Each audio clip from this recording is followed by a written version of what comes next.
Hello, I am Suzanne Anderson, and this is a Mysterial Musing through poetry that I'm offering you. I have long considered poetry to be one of the languages of the Mysterial Woman. It brings together the more masculine use of words with the more feminine imaginal, and the weaving together of those two ways of knowing, I think, is one of the potent elements of the language of poetry. Both what is spoken and what is not spoken, and what is between the lines and evoked. So what I would like to do is read you a poem chosen here today. The poem I've chosen is called Allow by Dana Faulds. And after I read it, I'll say a few things about how it's been an important poem for me and how I find it to be very evocative in my own life and in the life of, I think, any mysterial woman who is emerging right now. So in taking in a poem, I think it's best if you can even soften your eyes closed so that you're actually letting the words come in to your mind, to your heart, to your body. Without the dominant sense of sight watching me, you can let the words actually penetrate your own instrument. So I invite you to do that if you're comfortable doing that.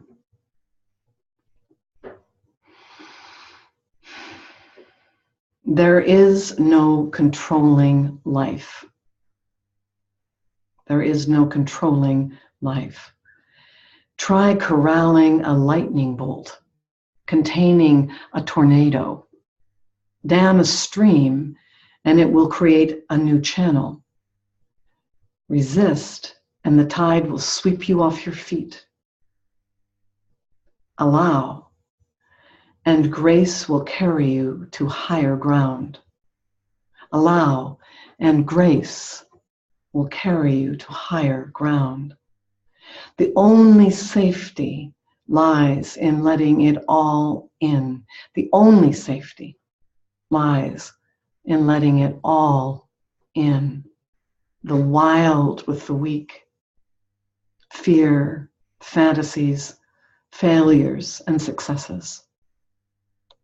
When loss rips off the doors of the heart, or sadness veils your vision with despair, practice becomes simply bearing the truth.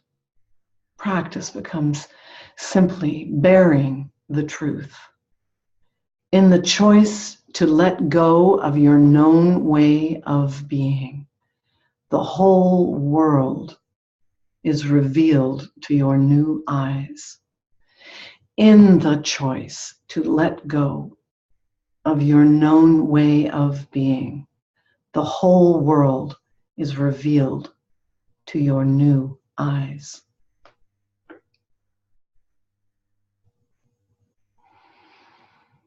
And so just letting those words wash through you.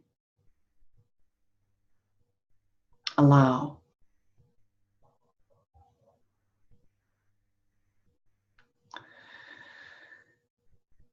This is probably one of the prime characteristics of a mysterial woman, is the capacity to allow.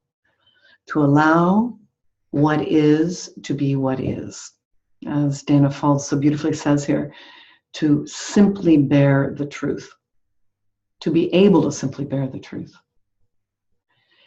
When in 2013, just as I had completed the first draft of my book with my co-author, we were getting ready to find a publisher, my husband died very tragically and very suddenly. As Dana says here, when loss rips the doors off the doors of the heart, the doors of my heart were ripped off. And my life, as I imagined it, was cleaved away in front of me like a giant iceberg breaking free. And in the course of a very short period of time, all the ways that I'd known my life were gone. And I remember early on in this tragedy and trauma that, and this was partly because of my own work so deeply for so many years with the installing of what I call a new operating system, that is the operating system of the Mysterial Woman. But I knew that the first thing I needed to do was not resist what was. Sometimes I've talked about it as not suffering the suffering. There was enough suffering. It was so clear from really early on that there was just enough suffering, and that I wasn't even sure if I could hold all the suffering that there was. So to combine that suffering with the resistance to the suffering, to make it even harder on myself, was not a wise move. So this practice, as she says here, the practice becomes simply bearing the truth. You know, what in your life right now have you not been able to bear? And either that is perhaps what's happening inside you right now, the truth of your own sensing, feeling self, what's emerging, the suffering you're actually experiencing right now, or the longing that you have for a new way of being. Maybe some truth about the way you're living your life, that it's just simply no longer congruent, that there has to be another way. But this, she goes on to say, in the choice to let go of your known way of being, which cannot happen until you can see clearly what no longer is so, the truth of your experience. Until you can see that, and what actually is no longer relevant or is no longer resonant, or simply, as through tragic loss, no longer in your life, you cannot move forward. And this, she closes the poem with this ability to let go of your known way of being is what allows the whole world to be revealed to your new eyes. The whole world to be revealed to your new eyes. But of course, we have to be willing to stand in that place of not knowing. And I'm sure that's why we have the title of this poem, Allow. To allow that world that wants to come toward us, that would be more aligned with who we are if we expressed our fullest potential, to be allowed. You know, what it means to allow that world to actually show itself to us. But we cannot get there until, this is the first line of the poem, we stop controlling life, holding on as though we are an isolated atom in this very unfriendly universe. There is no controlling life. That's how she starts the poem. And then ends it, in the choice to let go of your known way of being, the whole world is revealed to your new eyes.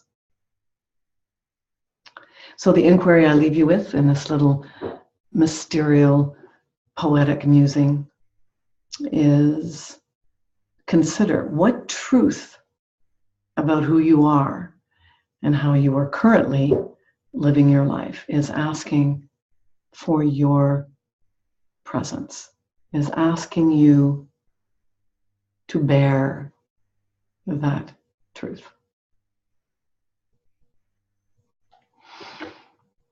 All right. And on that inquiry, I will leave you to follow the thread of your own heart.